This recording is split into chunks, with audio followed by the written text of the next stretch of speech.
बेनो सानसे साननैनि गेजेराव दुलाराय बर' फरायसा आफादनि बेखौ लानानै प्रटेस्ट डेमनस्ट्रेशन आरो प्रटेस्ट धरनाया जागोन। गोजोन्थों। बड'लेण्ड मुलुगसोलोंसालि आरो क'क्राझार मुलुगसोलोंसालिनि रेजिस्टारखौ लानानै डिफेन बर' सारा मा बुंखो रायजोफोर? सिगां एसे गोरों नुबाय आरो गुबुननि भिडिअफोरावबो नुबाय नोंसोर। आंनि भिडिअबो नायदो आरो जाय गोदान साबस्क्राइब खालामना होदो रायजोफोरा, शेयार खालामना हो। जोंनि बिटिसिआव हाग्रामा थासेयावबो गोदान मोनसे आरो आन्दलन जाबावगोन नामा रायजोफोर? नैबे भिडिअनि गेजेरजों जोंनि दुलाराय बर' फरायसा आफादनि आफादगिरि मानगोनां डिफेन बर' सारा नैबे भिडिअनि गेजेरजों मोनसे खोथा होदों दि जाय खोथाखौ नोंसोर खोनासंनानै लादो रायजोफोर आरो भिडिअखौ जोबजासिम नाय, नङाबा बुजिनाय नङा। हाग्रामा सरकार सालायनाय सरकारा एबारबो फेलें जागोन नामा? सिगांनि सालायनाय सरकार फेलें जानाय बायदि रायजोफोर नोंसोर कमेन्टआव हर। डिफेन बर' सार बुंनाया नंगौना नङा आरो नोंसोर मा सानो कमेन्टआव हरबानो जाबाय। गोदानबा साबस्क्राइब खालामदो। एसेनोसै।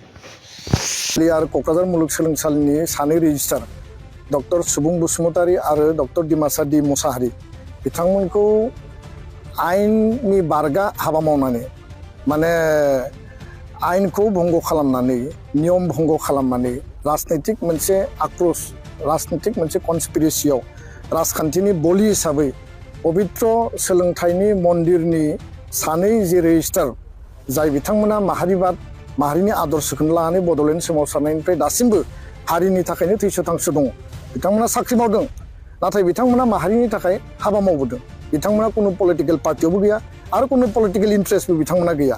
29 नभेम्बरनि घटनायाव बिथां सानैया कुनु कारनाव कुनु बेलायाव कुनु माने परिबेसाव बिथांमोना जड़ित नङा। जों जिखौ एनालाइसिस खालामदों, एसेसमेन्ट खालामदों, खिन्थु बेयाव गोबां राजनैतिक लबि सोलिनाय जों नुबाय, बेयाव मोनसे कनस्पिरेसिनि जाल सोलिनाय जों नुबाय आरो राजनैतिक आक्रोशआव बिथांमोनखौ बोखारनानै जरजुलुमै जेराव काउन्सिला मोनसे अट'नमास मोनसे बडि जाय माने इउनिभार्सिटिनि रेजिस्टारखौ बोखारनायनि बिस्रा डाइरेक्ट थोंजों अधिकार गैया।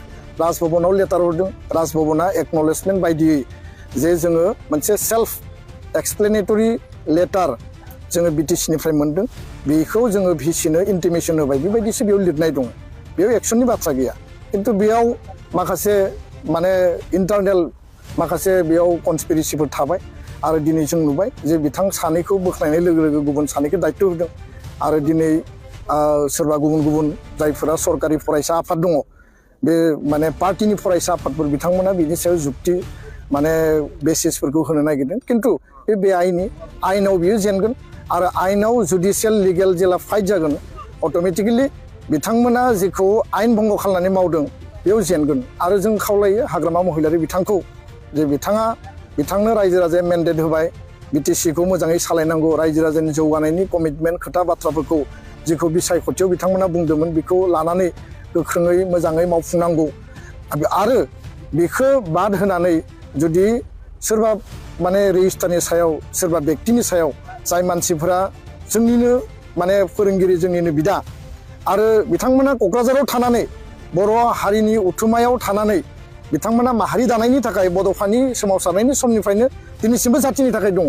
बेबायदि मानसिनि सायाव जुदि राजनैतिक आक्रोश देखायोबा आरो समाजाव हारिनि सार्थनि थाखाय माहारिनि सार्थनि थाखाय खोथा बुंग्रा मानसिफोरनि खुगाखौ बेबायदि एक्सन लानानै जुदि बन्द खालामनो नागिरोब्ला हारियालाय बबे लामाजों थांगोन?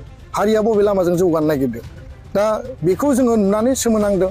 फारसेथिं जौ जुवा, माने पिकनिकआवबो जुवा, जौनि आड्डा, बहाबा नोङो मेला फुजायावबो माने जुवा आरो जौनि आड्डा, बेफोर थासारिखौ बुङोब्ला सोरबा दुखु मोनो, सोरबा नांनाय बायदि मोनो।